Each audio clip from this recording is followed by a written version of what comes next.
Good morning. I'm gonna keep it short and sweet this week. I didn't prepare a lot, but I have been. What's the word here? Watching looking at. I guess looking at is probably the better word. Looking at the market, what's available for sale, specifically up in Sudbury. That's you guys must love crosswords. And Sudbury's got some interesting opportunities in it right now. There are, a couple of the usual overpriced buildings. And then there are some buildings that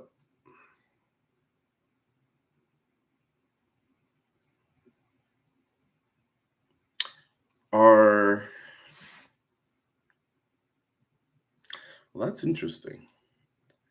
There are some buildings that are like a mass. There's a couple fixer-uppers on the MLS right now. There's a 310 Riverside Drive, which is listed for $235,000. It's a triplex.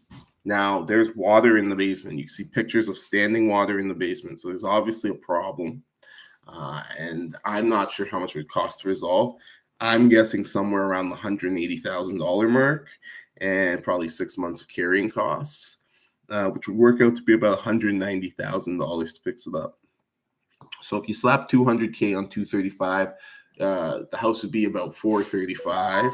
And we are seeing triplexes sell in that $400,000 to $500,000 range. I'm not sure how well you would do. I'm not sure how well you would do on the property at that price, like whether you'd really be able to move it at that price or whether you'd kind of be stuck sitting on it for a while. But with 3 units, you can make about $3,600 a month. And, the monthly carrying cost for this property at that price is $1,367 a month. So you'd be making almost $2,000 in cash flow per month, $24,000 a year. This is, of course, ignoring the $200,000 you've got to finance to renovate it. That's going to bring down your cash flow by probably almost $1,000 if you're borrowing it at like traditional rates. But that's still over $1,000 a month in cash flow after you fix the place up. And of course, you'd have all of that active appreciation. That equity would be there, right, to either refinance against, which would, of course, destroy your cash flow, or to sell, right, and realize that gain. So I thought that's an interesting looking project. I'm going to put it up on the screen, but I know if you are watching this later on YouTube, I still haven't figured out how to simultaneously share my screen between both YouTube. Both YouTube and Google Meet at the same time. And so if you're on YouTube, you won't be able to see my screen. But just really quickly, I wanted to look at this property because I think, obviously, talk about it almost every week, or not quite, but about how good I think the opportunities have been and continue to be in Infinity Screen in Sudbury, Ontario. And here is a prime example of that. Where did you go? 310 Riverside Drive. So 310, just want to confirm here.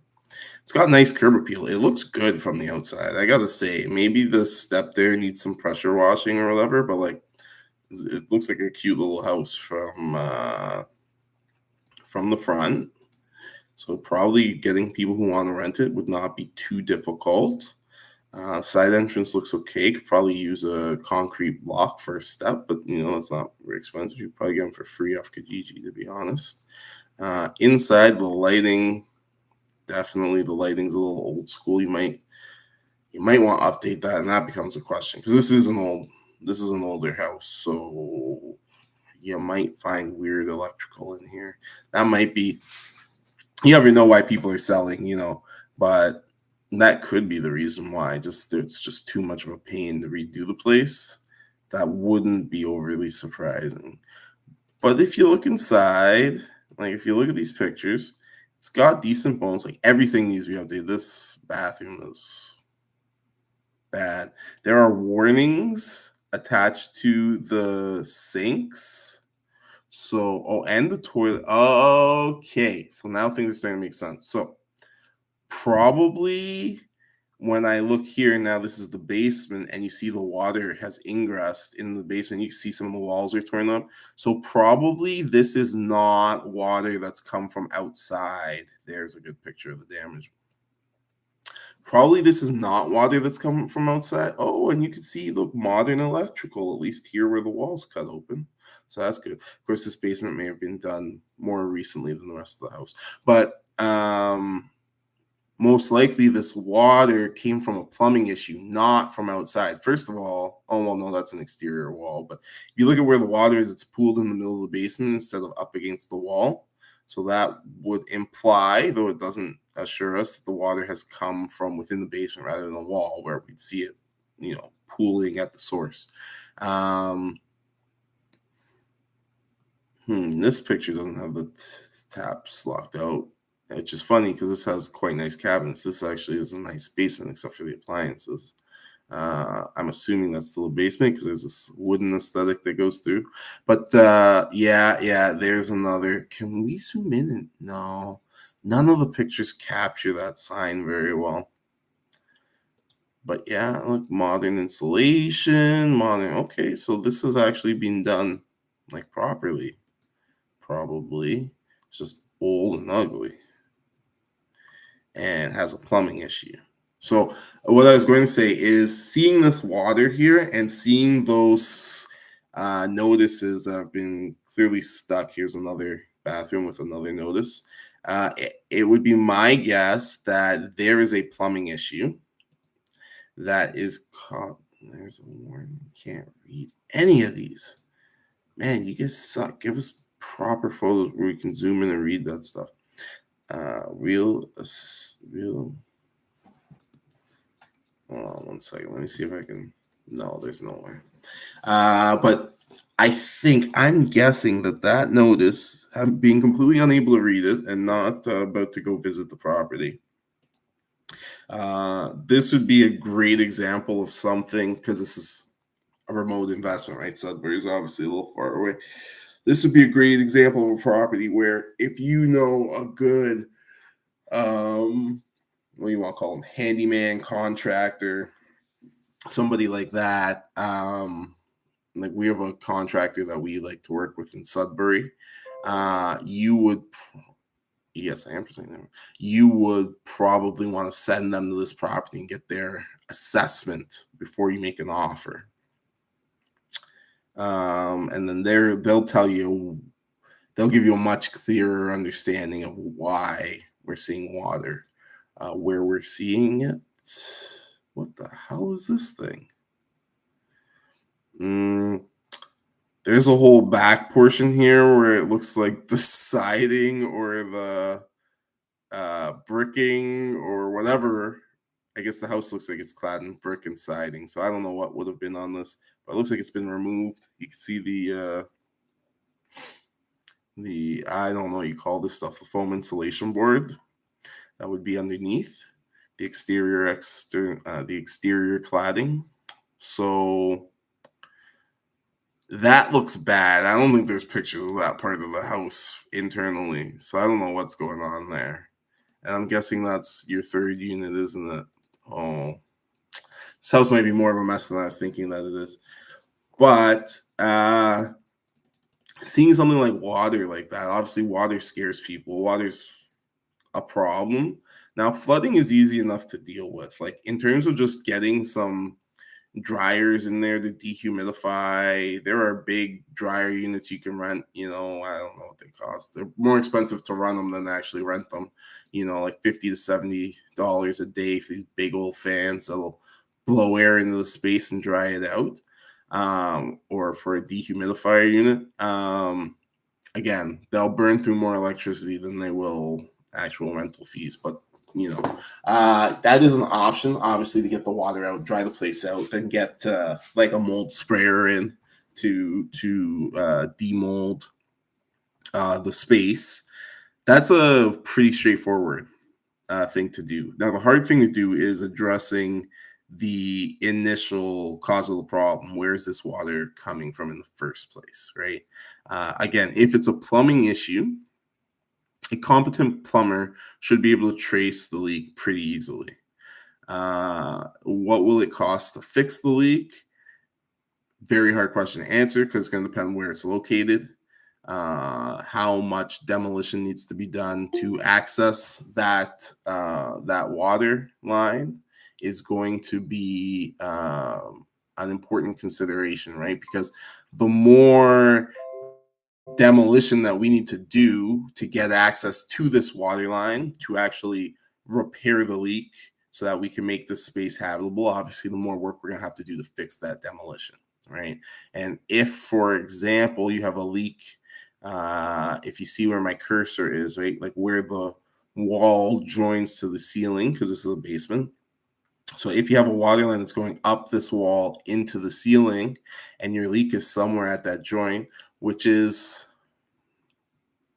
not necessarily very likely, but of course, when you have leaks, they usually happen at the joint. So if you have a joint there, that's where it's probably going to be.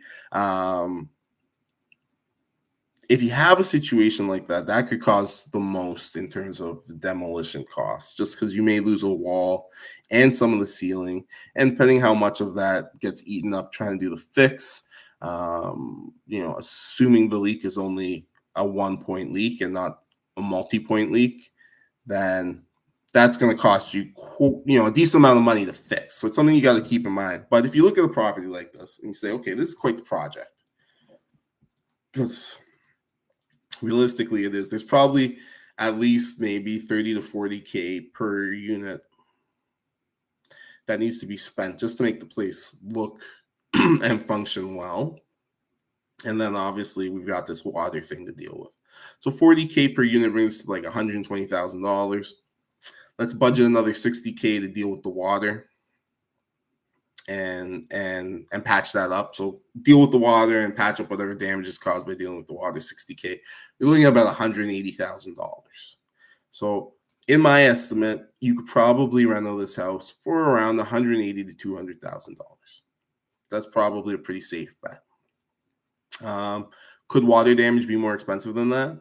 Yes, which is why it'd be a good idea, again, to get somebody who's at least competent to look at this property before making an offer. Since it's a remote deal, this is in Sudbury. But if we just do the raw numbers here, I've got my mortgage quick lookup table on the screen. So the house's purchase price is $235,000. Could go for more, could go for less. It's really going to depend on how buyers feel about the condition of the property, right? Obviously, as interest rates are increasing, right? Basically, increasing interest rates are causing reduced yields, right? So the more you pay for your mortgage, the less difference there is between rent collected and expenses paid, the less cash flow you're getting, right? So you're seeing a reduction in cash flows across properties, right? Which is going to put pressure on the sellers of crappy properties because buyers are not going to be willing, they're not going to be willing to pay a premium for an underperforming property. And especially a property whose future prospects of performance are being squeezed, right? Because obviously if I buy this property at a 3.5% interest rate, and then interest rates jump up to 4.5%, 5%, depending on where they're going. I mean, looks like the Bank of Canada's lost their nerve a little bit, but we'll see. as those interest rates climb, obviously my yield is going to fall, right?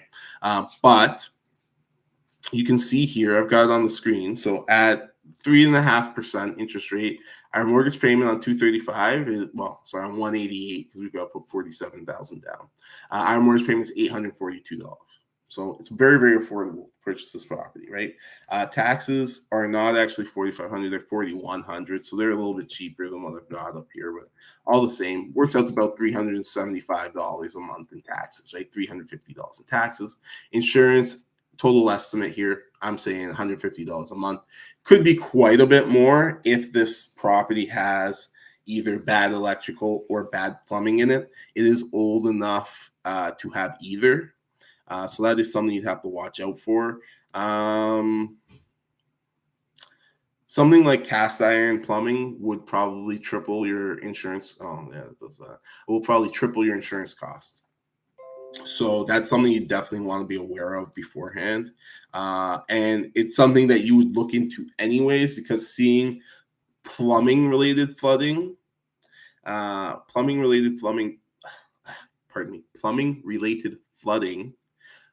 makes me question what was the quality of the pipework in the house and what was the material it was made of.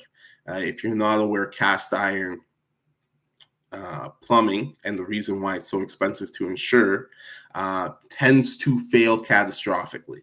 So if and when it fails, it just, it blows up, it crumbles, it disintegrates, and you end up with flooding oftentimes. That's why the insurance is so expensive for that type of plumbing. So you wonder if maybe that's what happened here. And there's no photos that give us any evidence of what type of piping are in the house. The only thing I have to say is in the space where we can see the exposed, in the basement where we can see some of the exposed work. Am I going the wrong way? I must be going the wrong way. But in those shots, you can see that actually the electrical looks like it's past 20, 30 years. It's modern.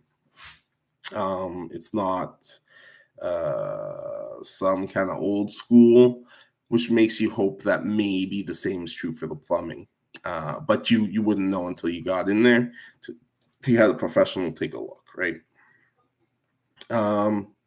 But yeah, so if we put all of that together, right, we come up with a total carrying cost of $1,335 a month.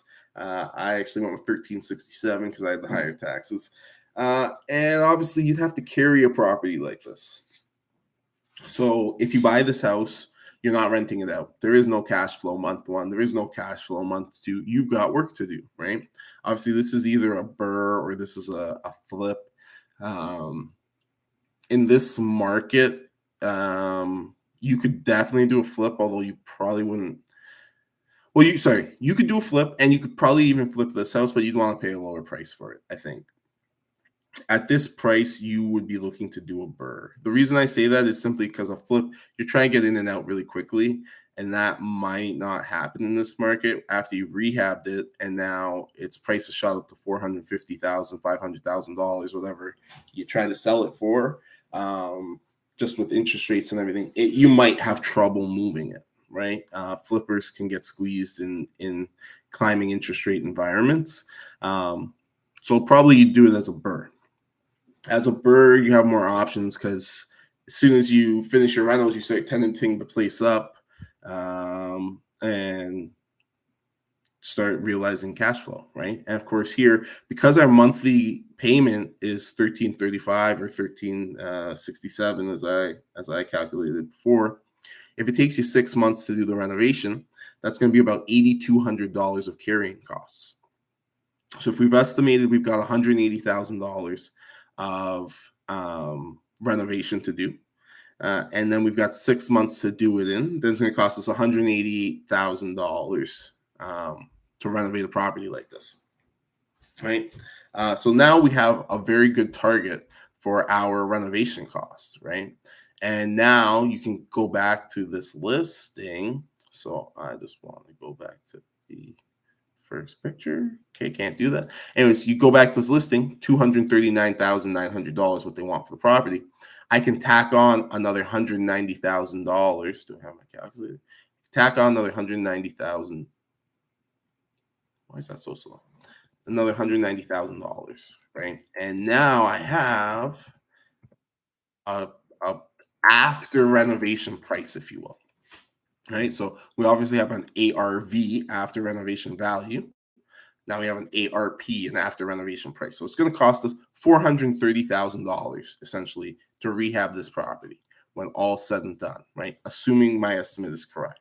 Uh, I probably would not use my estimate for this. I'd probably actually tack an extra 10% onto my estimate just in case things roll over. So that'd be an extra $19,000. That actually puts it at $209,000, which would put us at $400 and almost $450,000 to renovate the property. Right? Obviously, the wiser, more experienced you and your team are, you can do that for cheaper, right? That 10% might only need to be 5%, but maximum margin of safety, right? Minimum risk. So knowing that it's between $430,000 and $450,000 to renovate this property, I now need to just confirm, right? Can I actually sell this property for $450,000? Here is a triplex, $410,000. So obviously that is the right neighborhood in terms of prices, right? But well, no, that property is a piece of crap. But we can see to have some more Sudbury triplexes. Here's a Sudbury triplex, 427 LaSalle Boulevard for $670,000. Okay, so and I'm not saying that it's the same, and I'm not going to go through and do the comparison. This property is different, and I think higher value just because of the way the land is situated, among other things. Although it may be a slightly less good location. Here's another triplex for $595,000. So this is $600,000. Although I think again this one is different because this one, if I'm not mistaken, is not actually a I believe. Is that a pawn shop in the basement? That's interesting. 3-bed. No. Yeah, so here's a triplex, but the bottom unit is commercial. Oh, shoot, that's not what I meant to do. The bottom unit is commercial, which is different. Oh, there we go. What's going on here? Thank you. Let's see here. Do I have another? I really don't have a good comp for it. So you'd have to go to the realtor and get better comps than what I'm finding. You could also try House Sigma. Their data for Sudbury usually is not very good, but you try it. It doesn't cost you anything except for a little bit of time. There's that for 10. Here's the one I'm talking about, 84. Yeah, I'm sorry, guys. I don't have a great triplex to compare it to. 4plex, 3. That's what would go. Sudbury. This is a 4x1. Well, okay, so here's a 4x1, which is a 4 instead of a 3, but they're all one bed, so it's not super great. They want 600 for on DuPont Street in Sudbury. So you're seeing that $450,000 should be an okay after renovation cost or price for the property. It should be okay. You can work. Oh, here's a triplex, a lot nicer, mind you, for exactly $450,000. So it is. Says commercially zoned. So 127 Pine Street in Sudbury, Ontario, looks like a very nice property. Oh, that's interesting. Is it that? Oh, no, maybe it's not. Yeah, it's a nice property for sure. This is in great condition. So you're seeing like a 450 would be like the price for a pretty good condition triplex.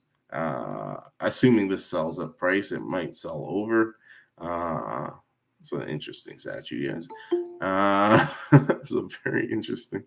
They got the people making out statue. That's kind of a long way to go. That's kind of a strange one. But yeah, so you can see. So we're taking a property that's worth that's selling for $235,000. You got approximately $180,000 to $200,000 worth of renovation expenses to fix it up, rehab it, flip it over, right? So we put those two together. We're looking at somewhere between $430,000 and $450,000 to rehab this property. If you want to go ahead and sell it, you are obviously going to want to make something of a profit on that. Let's just say you want to do 10%, just because, right? So you've put $200,000 in for the renovation, plus you put another 40 something for your down payment. So let's call it $250,000. So you want to make, to get 10%, $25,000, right? You're going to sell this property at a minimum for $475,000 in order to cover that. And really, if you want to actually be precise, you're going to have to sell it for something closer to $485,000 or $490,000, so that, you know, all the taxes and fees that you pay, you're still left over with approximately your $25,000 return at the end of it. Right now, in 6 months, $25,000 profit. It's not bad, for sure. I mean, if you could do 2 or 3 of these, you could easily have a very respectable personal income, right? You know, in terms of taking a risk, you might be taking more of a risk than you'd like for $25,000, but at the same time, I'm talking about exiting by sale, right? And that's not necessarily what you do. You could also exit by BRRRR, right? You could refinance it at $475,000. You would have to leave about $80,000 in the property, and you'd be able to pull out about $400,000. So if you had bought the property for $47,000 down, and you put $200,000 into it, you've got $250,000 in the property. $188,000 of the bank is the bank's, right? You refinance the property. Now you pull out $400,000. You pay off your initial $188,000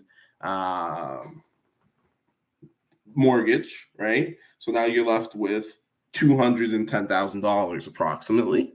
You spent $200,000, or if you did a really good job, $180,000 on the renovation.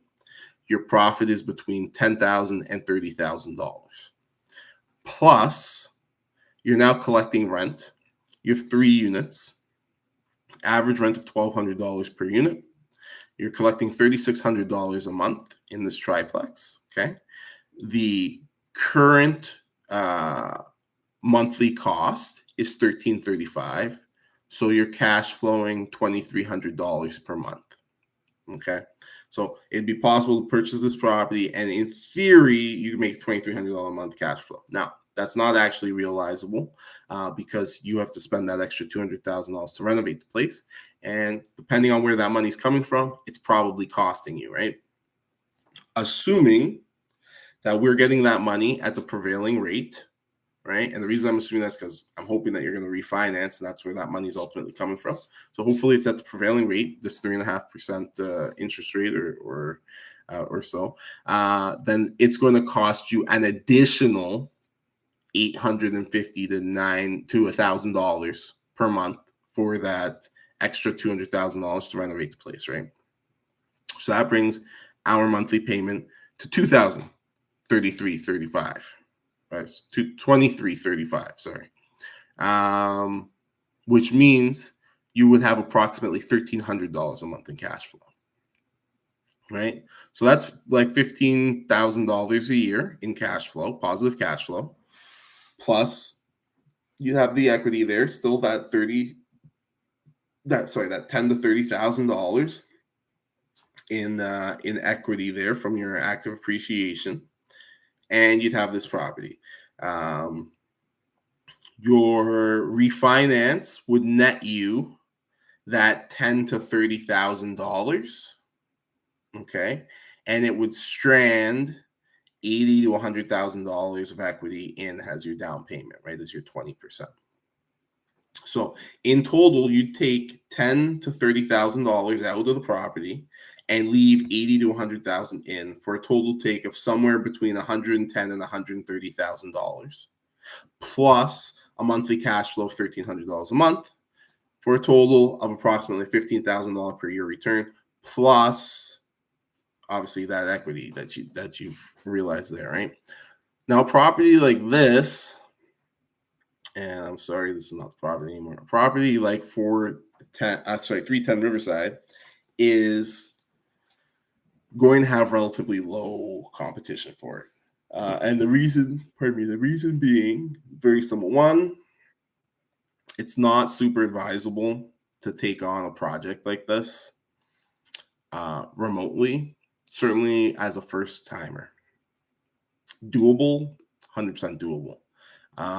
If you're well organized and you're willing to stay on top of the people who are working for you, and especially if you can devote the time, maybe spend some time in Sudbury taking care of things, then you could do this. It's pretty doable. 6-month timeline would be tight, but achievable. You gotta remember, right? Obviously, every month that goes by, like the carrying costs on this property are relatively minor, but you've got the opportunity costs as well, right? You're not collecting rent each month, and so that can be quite that can add up, right? So you're trying to minimize that time. Your job as the investor in this particular scenario is to make sure the project is as timely as is possible, right? You're trying to get this property turned around before you're incurring unaccounted for costs, right? Because obviously every month that drags on, that's just another $1,500 out of your pocket, right? And especially here where I'm saying, it's a $10,000 to $30,000 profit you're looking to make. If you go 4 months over, that's $6,000 out of your $10,000 profit that's gone. You're not only gonna make $4,000, right? So that's something to be mindful of with projects like this. Obviously, there's the old expression that if there's nothing ventured, then there's nothing gained, right? If you're not taking on some degree of risk, then you're probably not receiving a super high reward, which is not to say risk your money crazy. Don't go to the roulette table and put all of your money on 13. That's not a good idea. I'm only saying that good investors control their risk. That's really the fundamental skill or behavior of an investor, right? Is how do I arrange a situation, position myself, leverage, etc. How do I use those tools to make sure that I am exposed to the least risk as possible, right? If you think about it, if you could never make any returns, right? If you never made any returns, like you always just did as well as inflation, you did 2%, 3%, these days maybe 7%, whatever. But if you only ever did as well as inflation, so you weren't losing money, but you weren't gaining any money from your money just sitting there, right? But every year you were able to avoid losses and add money to your pile, you'd end up with quite a bit of money at the end of the day, right? We might call that savings, right? But I mean, the thing about what do you want to call it? I guess the money game is certainly, at least if you're looking at it. Oh, shoot, I'm logged in from the States right now. That explains a lot. Certainly, if you're looking at it just from like a competitive sort of perspective, right? Most people with their finances don't understand that as they move through time, they're going backwards, right? That if you put money in a savings account and you're getting paid 0.5% interest, that every year you're being chipped away at by inflation, right?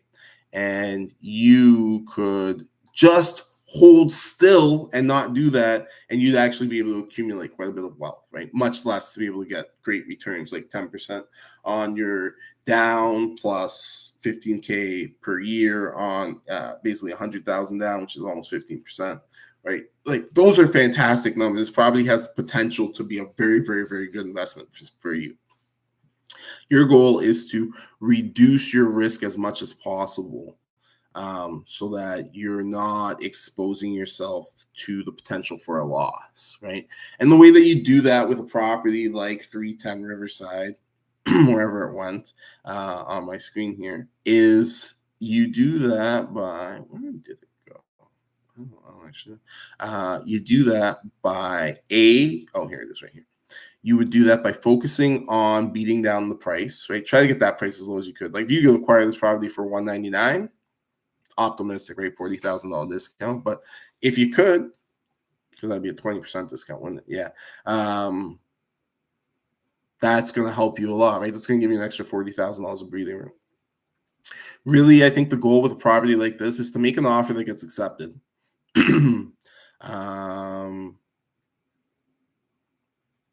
Make an offer that gets accepted, and then after you have an offer, you go in there and find undisclosed problems or things that they did not make clear, and then try to renegotiate down the price from the offer price to try to just capture a little bit of extra safety or space in the deal.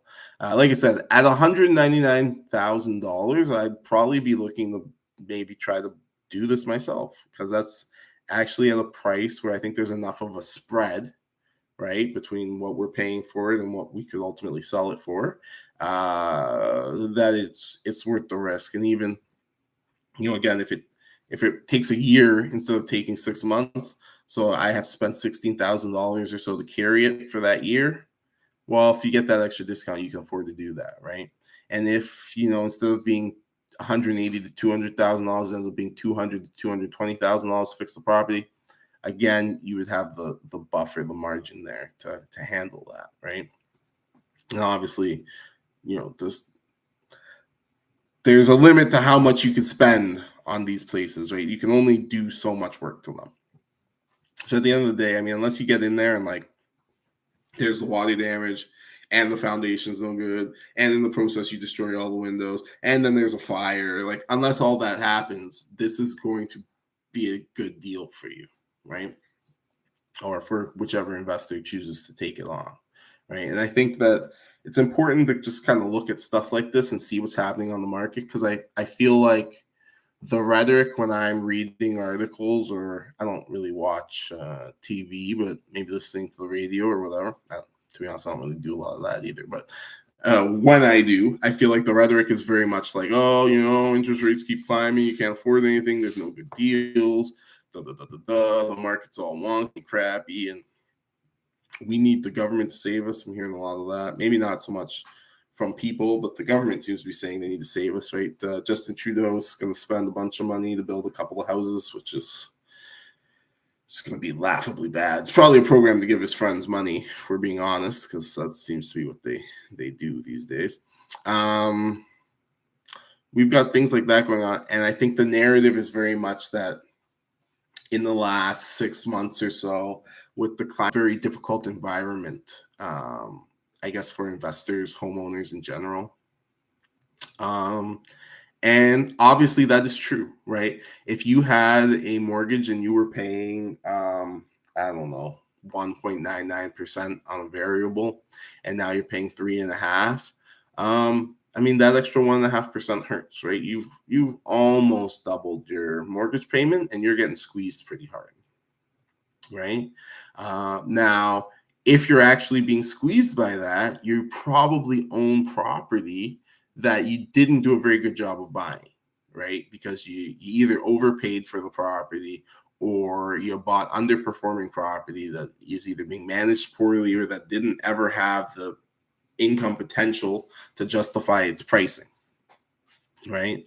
But if you look at the market and you're using up-to-date information, and you're doing your math, and you're evaluating, both the purchase price and the sell price and the carrying costs and the renovation costs, right? And then you're building in a margin of safety, right? Like I said, my estimate on the reno, I tack an extra 10% on that just to give myself that extra little bit of safety, right? At the end of the day, I mean, everybody has to choose their own level of comfort, how safe they want to be, 5%, 10%, 50%. It doesn't matter. The great thing about being an investor is you get to choose the investor you want to be. If you only ever want to be in deals where there's a 50% margin of safety, which basically means they're never lose deals, you can do that. It's difficult You're gonna have to spend a lot more energy and effort searching for deals than executing deals, but it's doable, right? There are deals like that in the world, including real estate deals. You might have to go to other markets to really find deals that meet that criteria, but they do exist, right? There are all sorts of deals. I mean, this is a higher level than what you'd have access to as sort of a beginner or amateur investor. But I mean, Warren Buffett has even done deals where he was, and obviously he's Warren Buffett and he's got a lot of leverage in negotiations, but he's done deals where a stock is trading. Let's say back when he was buying Geico. So we're going back 25, 30 years, but back when he was buying Geico, Geico's trading on the New York Stock Exchange for $62 a share. These are not real numbers for the record. Don't look this up. That's not how the Geico acquisition went. He has done this. I don't remember the names of the companies he's done it with. I don't believe Geico was one of them. But let's just say it's trading for what I say, $65 a share, $62 a share, whatever it is. He has come in and done deals where he's bought, and obviously he's buying a lot of shares. That's obviously true. But where he's come in and he said, okay, look, I'll buy the shares. I'll buy them for $55 a share. And they've sold. And so that's a situation where he bought something. Let's say he outlaid $500 million, like $500 million, so that he could do that deal. But now he's made $10 per share the moment that the deal closes, right? So that would be an example of a no risk or incredibly low risk deal that somebody's put together, right? That is, again, that is doable. It is not necessarily that easy, but it is doable. And just so we're clear, that would be about a $90,000 profit. Oh, no. I'm so sorry. That'd be a $9 million profit. Because we're talking about $500 million divided by $55 a share would be 9 million shares by 10. Yeah, $90 million profit. So he went into a deal that had a cool $90 million of profit locked into it the day he closed the deal. So you can do that too. Obviously, with real estate, it's not going to be $90 million because you don't have the starting $500 million to get there, right? But you can find real estate deals where you can easily lock in valuations like that. There is actually another one here I saw where I think that would be possible just on the MLS right now. Yeah, 437 Kathleen Street. So this is a fourplex, okay? It is listed for $369,900. I don't believe it will sell for that much. I think they're going to have to take less money, probably closer to the $300,000 mark. Like I think this probably needs almost a $70,000 discount. Maybe I'm being optimistic, but I don't know. The house, for those of you who can see the screen, is in shambles. The roof might be okay. It's looking rough. Certainly the eaves at a minimum need a cleaning. That one's rusting. So hold on, that one's rusting. So how old are these eaves? Because that's not aluminum. All right, so this eave here is old as hell. These ones don't look like they're rusting, but there's a warp in this roof, so you'd have to check and make sure that that's structurally sound. Obviously, the brickwork, you're going to need to clean it or paint it or stucco it or something. And these are just the exterior problems. I'm sure the interior, which we don't have pictures of, is a disaster as well. You can see here somewhere they've wired in electrical, maybe someone's stolen electrical, maybe there's been some satellites installed and all kinds of wiring, just a mess on the outside of this house. So this house is a proper legitimate mess. Fourplex. I know just from browsing the MLS, right, that there are fourplexes right now that are selling for $600,000, $550,000, even for $800,000 if you're in the right location, right? So this triplex has a lot of potential upside, right? Here's a triplex right above it. Same street, 191 Kathleen Street. So just down the way, $700,000, right? So if you're going to buy this house for $400,000, you have potentially $300,000 to spend to get it up to scratch, to compare with 191 Kathleen Street, and be able to sell it for approximately $700,000, approximately, right? So no, that's for Riverside. That's the same one we were looking at before. Oh, is that the same street? No, that's Leslie, not Kathleen.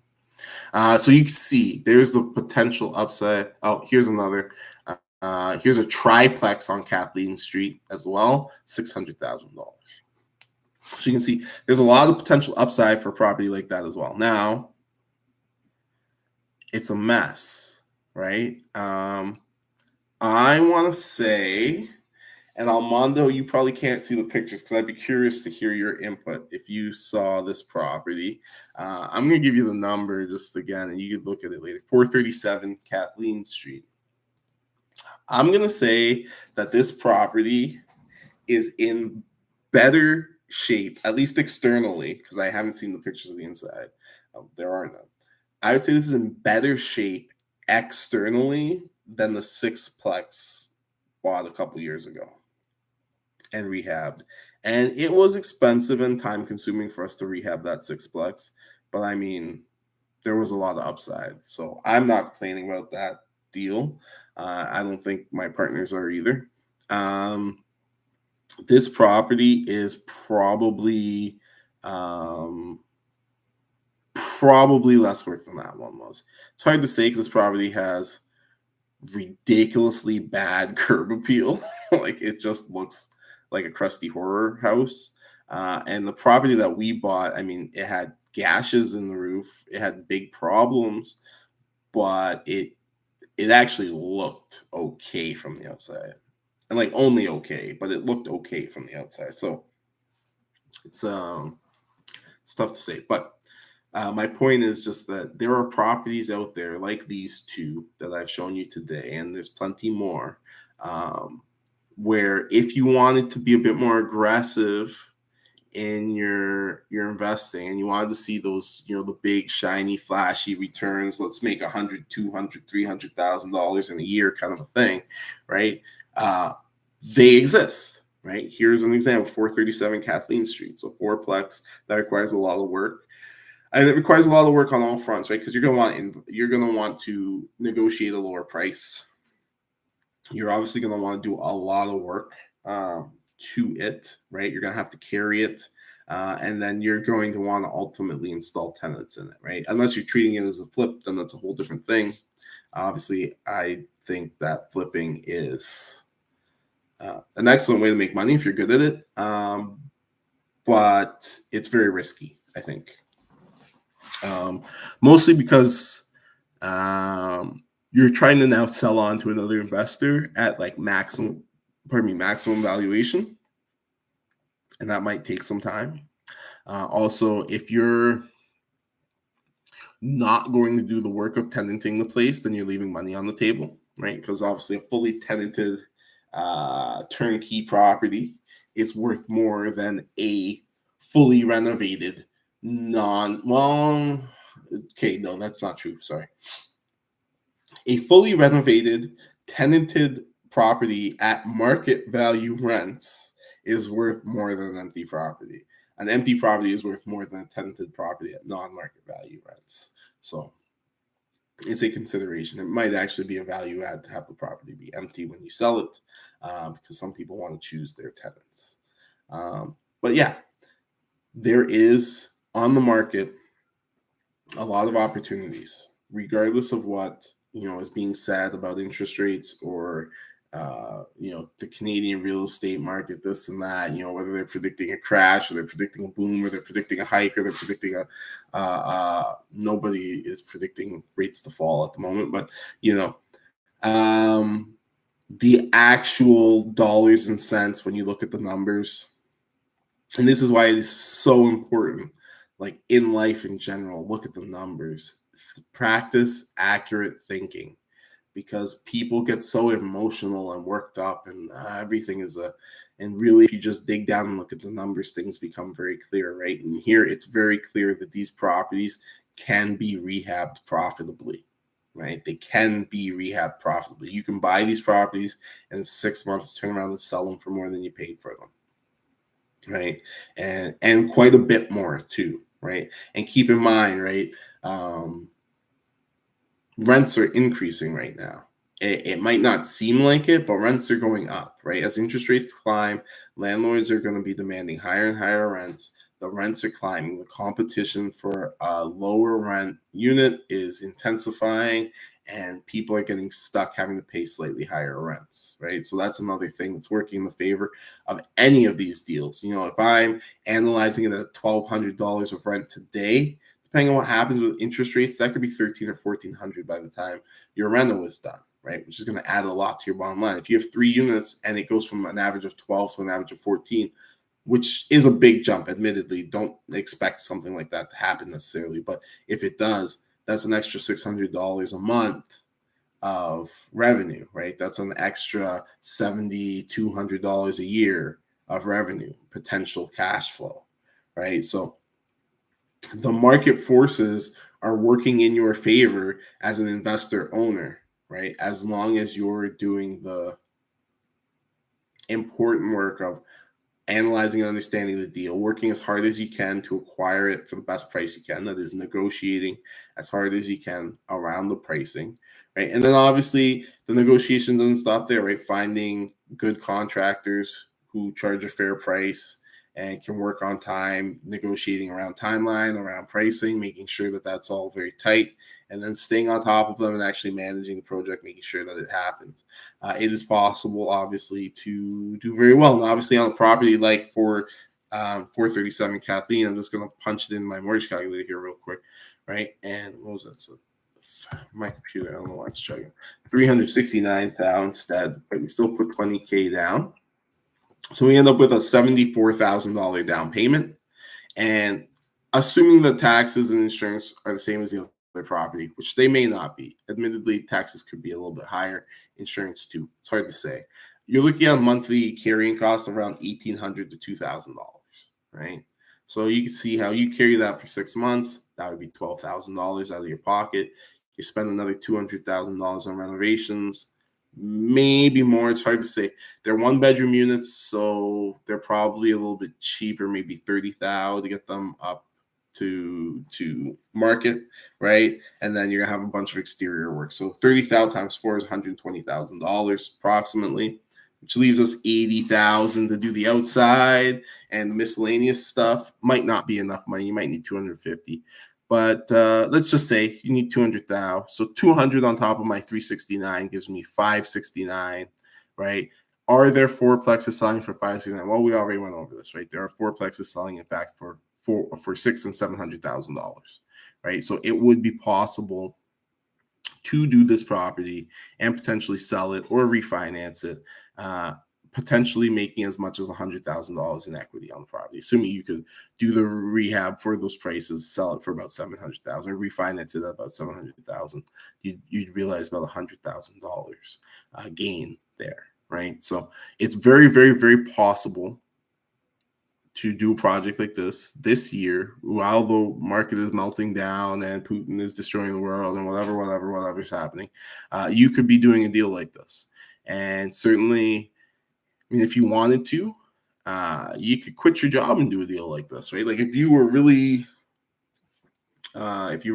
don't like what you're doing and you wanted to make the money some other way, buy a property like this. It's going to cost you $80,000 down plus another $200,000 for the rentals. I'm not saying that it's necessarily easy to have $280,000 just laying around to do a job like this, but it's also not like the biggest sum of money ever. And there are ways to borrow it if you don't have it yourself. And it's potentially be $100,000 deal. And if you could do this actually in 6 months, you could see how you do 2 deals like this. You'd be somewhere in that $100,000 to $200,000 a year of income, which probably replaces the income of anyone I'm speaking to now. I'm sorry if I assume you make less than you do, and you're actually out earning that amount. For sure, some people do, but for most people, certainly for your average people, they could easily give themselves a raise just by doing this, right? Of course, It always comes back to, and I say this all the time, it comes back to mindset, right? Are you that person who's willing to, I don't want to say take the risk, but are you going to take that leap of faith? Do you believe in yourself and your ability to execute on a project like this, right? And you don't need to start big. Maybe doing 437 Kathleen is not the place to start because it's a big project. It's a lot of money. Let's say you might want to start with maybe a duplex or something.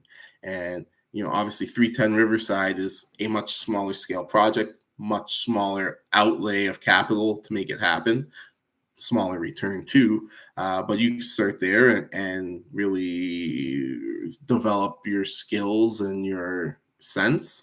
Or you could, bite off something bigger. But either way, there's the potential there to produce income replacing returns off of a deal like this, or of course to just add it to your portfolio and continue allowing your portfolio to develop wealth for you in the background while you continue to work. Right, they're both options. And obviously it's September the 18th, if you can believe it already. And we've been told a lot about how the market is melting down and the world is ending and blah blah blah. People can't buy houses. Our prime minister tells us this all the time, and I just wanted to point out to you that that's not actually the case. You can buy houses.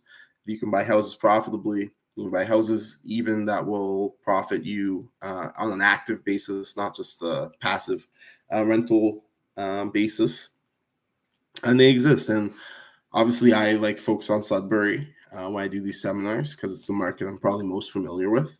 But they exist in all the markets, right? It's a matter of looking for them. So I will leave you with this today. It's something I've said often, but probably your chief job as an investor. It's hard to say because there's a lot of different jobs, and the great thing about investments is oftentimes they're a team sport. So if you bring one or two skills to the table, other people can bring the others, right? A great example is obviously if you bring the financial skills and resources to purchase this property, you can pay a contractor to actually do the rental, right? You guys are partners in a way. That contractor is making money by doing the work for you, and you're making money off the work that they do. Right. So that's one example of how real estate is often a partnership, right? You don't have the skills to do the reno, and yet somehow you still benefit, right? In this case, you can obviously find deals like this and put them together, orchestrate them, and make lots of money.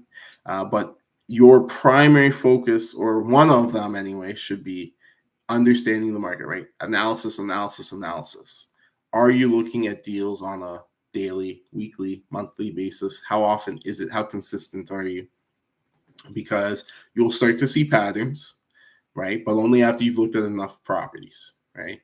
The old rule of thumb that they used to write in like old school books, so you want to be a real estate investor, is go out and analyze 100 deals. And if you do that, you'll find 2 or 3 that are worth investing in, right? And for most people, it's probably like, okay, I'll look at 1 or 2 deals, and then I get a little bit bored or I get distracted. My kids, my mother-in-law, my wife, my husband, my this, my that, my job, my boss, my whatever is distracting me. The new Game of Thrones is on TV or whatever, She-Hulk, I don't know what it is that you watch, but that stuff comes along and it distracts you from being consistent and watching the market, right? And, unfortunately, there's no substitute for repetition. There just isn't. Just like, with exercising, if you're going to go out, you're going to run. If I run one time, if I run one time, that's not really doing anything for me, right? But if I run a little bit every single day, eventually I can run a marathon like Terry Fox, right? And so I guess he didn't run a marathon, whatever he ran, right? So obviously the real value is in the consistency and the repetition, right? And that's true of exercise. It's true of investing. It's true of almost everything in life, right? Obviously, if you tell your wife you love her one time, your marriage is probably not going to last a long time, right? The consistency is kind of the essence of succeeding at most things in life, and it's much less about Herculean effort or finding that lucky score than it is about just consistently finding a small score, and they exist. So I'll stop there because it's I've gone longer than I meant to. I meant to keep it short and sweet, and I didn't. But yeah, I wanted to highlight those opportunities and just show you a little bit, just the basic math. I didn't want to go crazy or anything with big analyses, but just make it clear how the numbers kind of shake out. One caveat before I do let you go. My analysis is based on prevailing market rates. You might get a little bit higher or a little bit lower depending on your credit score. But you do have to understand that if I have a property here that is analyzed, let's say this 369, so this is the 437 Kathleen Street for $369,000. If I'm analyzing it at 3.55%, I must pass the stress test to actually qualify for this property, and that means I must be able to afford it at 5.55%. So the formula is a little bit more complicated than just tacking 2% on, but for most cases, when you're at 3.5% or higher, you can tack 2% on. If you're lower than that, then you have to do a little bit extra math because it bumps up to 5.5% regardless, so you'll actually pay more. But you can Google the exact formula for the stress test just so that you're doing it correctly. But you need to understand that your analysis might be 3.5%, but the bank is going to qualify you at 5.5%. And so even though your monthly payment is going to be $1,800, right? You actually have to qualify for $2,200 a month in payments in order to buy this property, right? That's something that definitely people, especially if you haven't bought anything since they changed that rule, that's something to be mindful of, because I mean, it'd be terrible if you're analyzing something that's really at the limits of your affordability and you've managed to put together a good deal, but you can't execute because it's too expensive after the stress test for the bank to lend to you. You could, of course, use an alternate lender. There are private lenders and such who would lend to you, but obviously, if you're having trouble qualifying with the 5.5% stress test amount, then those private lenders are going to charge you 12%. You're not going to be able to afford them either, right? Even though they may allow you to borrow the money. So something to be mindful of. Thank you for sharing some of your day with me. As always, I appreciate you being here, and I hope it was instructive or informative or both. If you have any questions, now would be the time, or you can shoot me an email. Otherwise, I hope you have a fantastic day and an excellent week. And I hope I'll see you all again next week.